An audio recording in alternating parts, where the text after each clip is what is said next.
En una secta es fácil entrar y difícil salir, y en masonería es difícil entrar y fácil salir. Todos los regímenes autoritarios que han existido a lo largo de la historia han perseguido a la masonería. He estado compartiendo espacios en masonería con musulmanes, con judíos, con cristianos. En alguna ocasión alguna persona ha intentado entrar en nuestra logia masónica queriendo rendirle culto al diablo. Nadie que tenga intenciones maquiavélicas va a poder entrar en una logia masónica. Tolero que la gente nos diga que somos unos fricazos increíbles, que nos reunimos aquí vestidos con unos mandiles, unos guantes. No hay nada más allá, o sea, no hay cosas mágicas, ni eso, ni se revelan verdades. Yo cuando empecé con mi pareja me decía, es que tengo miedo de que yo me acabe descubriendo que eres otra persona diferente a quien yo conozco. O sea, yo cuando me inicié me pidieron el certificado de antecedentes penales. No hay ningún tipo de élite económica ni intelectual. Entonces no hay un líder supremo. De hecho, una cosa que no me parece que esté revelando nada si lo cuento, a la persona cuando se está iniciando se pregunta. ¿Qué implica ser masón en el sentido de la iniciación, todos los procesos? Vamos a explicarlo poquito a poco, los distintos tipos de rango. Distintos tipos de rango, entiendo, de grados, ¿no? De grados, cómo se va subiendo y tal. Para entrar en masonería es tan fácil como ser una persona, independientemente del sexo, mayor de edad, libre y de buenas costumbres. El concepto de libertad implica no tanto una libertad de pensamiento a priori, porque lo que buscamos, el perfil de una persona que se inicie no tiene que ser una persona que ya sea un masón, sino que tenga la capacidad de sentarse con personas que tengan opiniones distintas, aún así respetarlas y, por supuesto, seguir teniendo ese halo propio de libertad de pensamiento, ¿no? Y luego también una libertad económica. Se busca que las personas que entran en masonería, nosotros aquí en Obreros de Irán en particular, pagamos una cuota de 37 euros al mes. Pues que esa cuota te puedes hacer cargo. O sea, 37 euros al mes porque tenemos este templo, tenemos la sala húmeda en la planta de abajo, que es donde hacemos los ágapes, donde comemos y tal. Tenemos gastos de luz, gastos de agua, todo el mobiliario que tenemos aquí, las velas también hay que pagarlas, todo eso requiere de una cuota. Entonces esa libertad también económica hace que esa persona, pues, por sí mismo pueda decidir iniciarse sin depender del dinero de otra persona. Y bueno, esa libertad también de pensamiento que estábamos hablando para permitir el debate. Y de buenas costumbres implica no cometer delitos. O sea, yo cuando me inicié me pidieron el certificado de antecedentes penales. Ya no se hace porque es un poco más invasivo, pero sí que se intenta averiguar quién es la persona, se intenta averiguar a través de las entrevistas, vamos, no utilizando... No el CSI, ¿no? Exactamente, no a través del CSI, ni contratando un detective, ni nada de esto. Entonces se ve quién es esa persona, si es una persona que habitualmente tenga, yo qué sé, costumbres que sean cosas reprobables, pero reprobables a través de la justicia ordinaria, no con una perspectiva estrictamente masónica. Sí, que no tenéis vuestro propio tribunal, en ese Exactamente. sentido. Sí, entiendo. Entonces, siendo una persona mayor de edad, libre y de buenas costumbres, puede hacer la solicitud. Una vez se hace la solicitud, históricamente siempre se hacía por carta, ahora mismo se hace a través de correo electrónico. Se envía un correo electrónico a nuestro Gmail y ya desde ahí se le contacta desde la secretaría y se pide una breve biografía que cuente quién es esa persona y cuáles son sus motivaciones para entrar.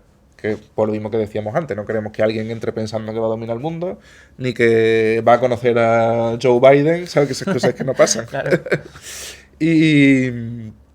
Y que al final, pues, yo que sé, va a tener cierto poder, ¿no? O ciertas relaciones. Eso no es una razón para entrar en masonería. Nosotros regularmente hacemos también una entrevista inicial, lo que llamamos una entrevista inicial, para asegurarnos de que esas intenciones sean las que nos ha puesto también en el texto, que a día de hoy con ChatGPT cualquier persona puede hacer una carta diciendo lo que los masones quieran escuchar, ¿no? Claro. Entonces se hace esa primera entrevista y después, si se aprueba con una mayoría cualificada en logia, una persona un voto, o sea, democracia absoluta, todo el mundo tiene el mismo derecho a votar,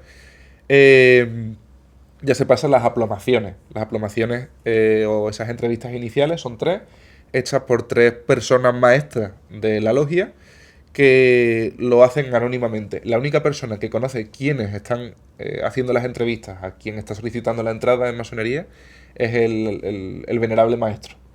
Él es el único que sabe quiénes son los aplomadores. Cuando esos aplomadores hacen las entrevistas, se la mandan al venerable maestro y se leen aquí de forma anónima. sea, la entrevista número 1, no se dice la ha hecho Menganito, sino que no se dice quién la ha hecho. La entrevista 2 no se dice que la haya hecho fulanito, no se dice. Porque si tú dices quién ha hecho la aplomación, también puedes causar un sesgo en las personas que lo escuchan, porque ya saben quién es esa persona y pueden saber aproximadamente por dónde va. Entonces, mantenerlo eso desde el anonimato hace que no haya un sesgo. Insisto, al final somos personas y cuando llevas 10 años, 15, 20, 30 años trabajando con el mismo grupo de personas en logia, pues acabas teniendo ciertos sesgos sobre esa persona que te pueden influir positiva o negativamente. Y para eliminarlo, pues las entrevistas se hacen de forma anónima. Cuando se tiene esta mayoría cualificada, es cuando se aprueba, digamos, la iniciación, y entonces ya se queda con la persona no iniciada, con el profano. Es que profano es una palabra horrible. Sí, bueno, personas de fuera, ¿no? Exactamente, que no conoce lo que está en el templo, ¿no? Y se queda con ese profano y se procede a la iniciación. La iniciación es un proceso que, por supuesto, nosotros tenemos prohibido revelar, pero la gente lo tiene en Google, a su alcance. Y hay una iniciación masónica de un programa de los años 90 en televisión española, de una serie de televisión, que no me voy a acordar del nombre, algo de... El Olivar de Atocha. El Olivar de Atocha. Y ahí, si lo ponéis en YouTube, vais a encontrar una iniciación masónica. Fácilmente. Yo no os lo revelo, pero vamos, que es que en el universo de Internet está todo. Cuando se hace la iniciación, pues esa persona tiene el grado de aprendiz. Luego, cada logia regula internamente el trabajo que el aprendiz tiene que realizar antes de poder optar al siguiente nivel. Y luego tampoco, el trabajo masónico no es objetivable porque depende de cada persona. Lo que se pretende es ver que esa persona haya tenido un avance en su manera de ser. O sea, si antes era una persona, volviendo a los mismos ejemplos de antes, que interrumpía constantemente un debate cuando estábamos comiendo abajo, pues se procura que esa persona haya aprendido a mantenerse un poco más callado, a respetar el turno de la palabra de los demás y a que haya trabajado sobre esa cuestión. Que para nosotros es importante porque ayuda al crecimiento de las perspectivas que se tienen en general de la vida, ¿no? De todas las facetas, de todas las caras donde nos podamos encontrar. Cuando ese avance ya se considera por parte de todos los compañeros y compañeras y de todos los maestros y maestras que ha sido suficiente, es cuando se accede al segundo grado, que es el grado de compañero o de compañera. Después sobre eso hay también una serie de trabajos que se tienen que realizar en el grado de compañero. Lo que se prima sobre todo es el viaje, el conocer otras perspectivas distintas de hacer la cosa. Igual que en el grado de aprendiz el silencio, lo elemental, en el segundo grado es el viaje, el viajar. Yéndonos a los masones operativos, se le decía cuando una persona ya no era aprendiz, vete a la catedral de Burgos y echa un vistazo a ver cómo están haciendo allí las cosas. Y a ver si están haciendo algo de una forma mejor que nosotros. Y vienes y nos lo cuentas. O si no, si aquí somos perfectísimos, cuando llegues a la catedral de Burgos, le vas a poder enseñar a ellos algo, otra perspectiva distinta de hacer las cosas que ellos a lo mejor no estaban haciendo. Y esa perspectiva del viaje sigue siendo muy importante en masonería. Hay que viajar, descubrir nuevas perspectivas y ver distintas formas de hacer lo mismo, porque se puede apreciar lo que se tiene cuando es bueno, o se puede uno dar cuenta de las carencias importantes que se han estado realizando en determinadas maneras de entender elementos que tengan que ver con el trabajo masónico. Y desde ahí, igual con una perspectiva también más subjetiva, porque depende de cada persona y de cómo cada persona sea, se accede ya al grado de maestro. Y en el grado de maestro ya se tienen otras funciones diferentes que tienen que ver con ocupar los distintos oficios que tenemos. Está el venerable maestro, que es el presidente de la logia, digamos, el orador, que es el guardián de la ley, de nuestros reglamentos internos y de los reglamentos generales de la Federación de Logias. Nosotros pertenecemos a la Gran Logia Simbólica Española, y eso también tiene sus reglamentos, ¿no? Unos reglamentos generales. Entonces esta persona es la que conoce, por ejemplo, qué mayoría es necesaria de votos para que una persona pase de aprendiz a compañero. Pues él es el que tiene ahí los reglamentos, el que lo va mirando. Luego tenemos el secretario, que es el que toma nota de nuestras actas, de nuestras reuniones, y el que recibe la correspondencia también a través del mail, el que nos va comentando las cosas que vayan llegando al mail. Por ejemplo, las llamadas al templo, cuando una persona no iniciada quiere iniciarse, pues le llega al secretario. El primer vigilante, que es el que se encarga de estar pendiente de la formación de los compañeros, de ayudarles a pensar, ¿eh? Que siempre cuando hablamos de formación parece que se da un dogma, pero el método que utiliza la masonería para sus formaciones es un método muy basado en la mayéutica socrática. A través de las preguntas intenta hacer que la persona vaya reflexionando, pero no hay ninguna verdad. Volvemos a insistir también en el punto dogmático. El segundo vigilante, que se encarga de la formación de los aprendices. Bueno, el primer vigilante también tiene la función, digamos, de vicepresidencia o de coordinación con el venerable maestro a la hora de la gestión. El maestro de armonía, que es el que pone música, el guardatemplo, que es el que simbólicamente hace que nada externo al templo entre aquí. Lo que nosotros llamamos los metales profanos, o sea, todas estas cosas que pueden resplandecer con un brillo engañoso, y no solamente hablamos de joyas físicas, sino de cuestiones que también arrastremos del mundo profano, que no tienen cabida en un espacio masónico donde todos nos igualamos y trabajamos en pos también de esa igualdad. O sea, aquí la opulencia no tiene cabida. No, no tiene ningún sentido. No tiene ningún sentido. Luego el maestro de ceremonias, que es el que se encarga de organizar la circulación, ¿no? Aquí en logia se circula también de una manera determinada. El experto, que es el que se encarga de que el ritual siempre se haga de la forma en la que se tiene que hacer. El hospitalario, o el limonero, según también el rito y tal, que es el que se encarga de las obras de solidaridad, no solamente con miembros del taller de la logia, sino con cualquier otro o con cualquier otra entidad que en cualquier momento surja.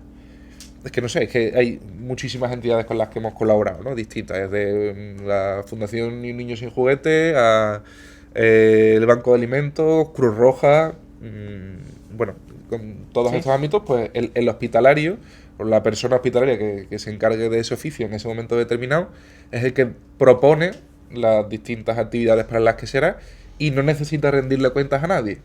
Ese dinero que después de cada tenida se destina a ese fin, el hospitalario puede disponer de él sin que nadie le esté diciendo no, a esto no, no, a esto tampoco, a esto sí, sino que actúa a discreción. Tiene que ser una persona muy de confianza, ¿no? O sea, muy... O sea, todo esto se vota también. Claro, claro. Y se hace para que se haga. Al final, cuando una persona llega al grado de maestro, en general, cuando una persona se inicia en masonería, ya tiene la confianza de todos sus hermanos y hermanas. Y partimos siempre de la base de la confianza. Por eso, a lo mejor somos muy friki, ¿sabes? A lo mejor en bueno, muchos casos el pecamos comienzo de buenazos. una relación sana, ¿no? También, Sí, quiero eso decirte, es nuestra tú no puedes perspectiva. empezar con tu pareja pensando que te está poniendo los cuernos. Exactamente. Quiero decirte que verás, Exactamente. uno parte de una... Claro. De una confianza, ¿no? Que le da a Es la otra elemental. persona. Es elemental. Entonces, siempre se confía en cualquier persona que tenga cualquier tipo de oficio. El tesorero también es el que administra el capital físico que haya de la logia. O sea, el que le tiene que pagar al casero del local donde estamos alquilados, el que tiene que asegurarse de que las facturas de la luz se paguen y el que también tiene que asegurarse de que se cobren las cuotas mensuales de los hermanos y hermanas. Si bien eso, cuando hay algún hermano o hermana que tenga alguna circunstancia que le impida seguir con el pago de sus cuotas, siempre se mira también a través del hermano o hermana hospitalario para ver cuál es esa circunstancia y ver si se le puede echar una mano y que tus circunstancias económicas cambien no sea óbice para que puedas seguir viniendo a las tenidas. ¿Y las tenidas o ritos cómo se planifican? O sea, ¿cómo hay alguien que piensa, pues la semana que viene vamos a hacer un rito de X? Nosotros siempre practicamos los mismos rituales. Hay algunas logias que tienen segundos ritos, ¿no? Pero siempre practicamos el mismo. En nuestro caso O sea, en solo particular... tenéis uno. O sea, nuestra logia solamente tiene un rito, que es el rito escocés antiguo y aceptado. Luego hay otras logias que tienen el REA, ¿no? El rito escocés antiguo y aceptado, y el rito francés. Y practican uno como el principal y el otro como secundario. Pero hablándote de mi experiencia en Obreros de Irán, nosotros practicamos eso. Rito escocés antiguo y aceptado y siempre es el mismo. Entonces cuando nos reunimos en grado de aprendiz, que son el 90% de las tenidas, lo hacemos con el mismo ritual siempre. Lo que se va a hablar durante la tenida, en nuestro caso en particular, por reglamentos internos, lo decide la comisión de familia. La comisión de familia son el venerable maestro, el orador, el secretario, primer y segundo vigilante. Perdón, que me he quedado ahí pillado durante un momento. 1, 2, 3, 4, 5, exactamente. Que tenían que ser 5 y me estaba yo orador, secretario, venerable maestro, primer y segundo vigilante. En nuestro caso nos reunimos antes de las tenidas y vemos qué es lo que tenemos para trabajar. Hay veces que hay trabajo administrativo también, porque somos una asociación y tenemos trabajo administrativo. Y hay otras cuestiones que lo que tenemos que hacer es leer las aplomaciones, porque ya se le han hecho las 3 entrevistas a una persona que ha solicitado la entrada. Hay veces que tenemos trabajos acumulados de aprendices, compañeros o maestros que han entregado trabajos escritos en grado de aprendiz y que se tienen que leer o se pueden leer, se van leyendo por fecha de entrega. Ujú. Y bueno, se decide, pues, si tenemos 4, pues hoy solamente nos da tiempo de leer una o 2 o ninguna, porque tenemos también una ceremonia de iniciación y eso nos copa toda la mañana, nos da tiempo. ¿Y en qué momento se empiezan a filtrar ese tipo de ritos o de procesos, ¿no? Porque es verdad que hoy día se puede ver todo en internet. ¿Por qué pasa eso? Porque claro, tú dices, se puede encontrar todo en internet, pero yo no puedo decir nada. Ya, pero si está en internet, ¿dónde está ahora el secreto, no? Claro, es verdad que es complicado de limitar. Nosotros tenemos ese juramento o promesa de no revelar lo que tiene que ver con nuestros rituales y como a los masones nos gusta ser personas rectas también y fieles a nuestra palabra, pues no lo hacemos. Esto está en internet porque paulatinamente yo creo que eso, que hay gente que ha dejado de ser masón y tal, lo ha ido publicando. La primera vez que se publica un ritual masón, y esto es la parte más interesante para mí de todo esto, si no me equivoco, y seguro que habrá algún hermano o hermana que me pueda corregir si lo hago, fue cuando en Francia se reveló lo que se llamó el régulateur de maçon, que era el regulador del masón, y eso era un ritual.